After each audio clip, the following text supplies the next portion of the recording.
Hello बच्चों, चलिए प्रश्न को समझ लेते हैं। प्रश्न है, वाष्पोत्सर्जन से आप क्या समझते हैं? वाष्पोत्सर्जन कितने प्रकार का होता है? पौधों के लिए वाष्पोत्सर्जन क्यों आवश्यक होता है? आइए इस प्रश्न की मुख्य अवधारणा को देख लेते हैं।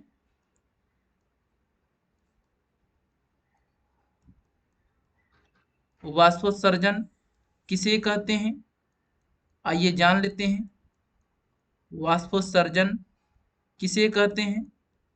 पौधों के वायवीय भाग से, पौधों के पौधों के वायवीय भाग, पौधों के वायवीय भाग से, पौधों के वायवीय भाग से अतिरिक्त जल का निकलना, अतिरिक्त जल का बाहर निकलना, बाहर निकलना वाष्पोत्सर्जन कहलाता है। वाष्पोत्सर्जन कहलाता है, कहलाता है। आइए वाष्पोत्सर्जन का प्रकार देख लेते हैं। तो वाष्पोत्सर्जन 3 प्रकार के होते हैं।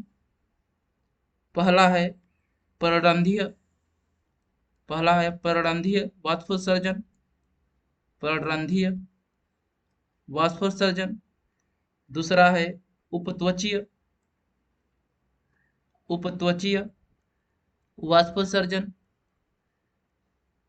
तीसरा है वातरंध्रीय, वातरंध्रीय, वातरंध्रीय वाष्पोत्सर्जन।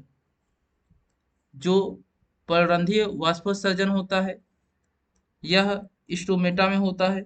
स्टोमेटा में जो रंध्र होते हैं, स्टोमेटा में होता है। स्टोमेटा में जो रंध्र होते हैं, वो रंध्रों के द्वारा जल बाहर निकलता है। जो उपत्वचीय वाष्पोत्सर्जन होता है यह क्यूटिकल के द्वारा होता है। जो क्यूटिकल होता है, पत्ती और तना में क्यूटिकल होता है, उनसे जल बाहर निकलता है।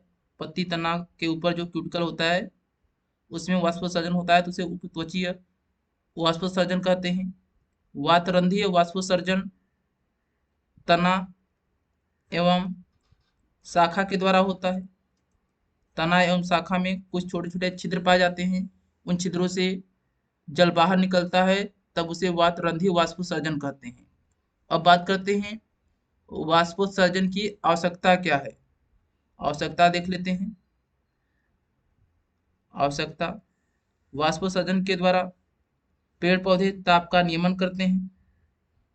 पेड़ पौधे ताप का नियमन करते हैं, नियमन करते हैं।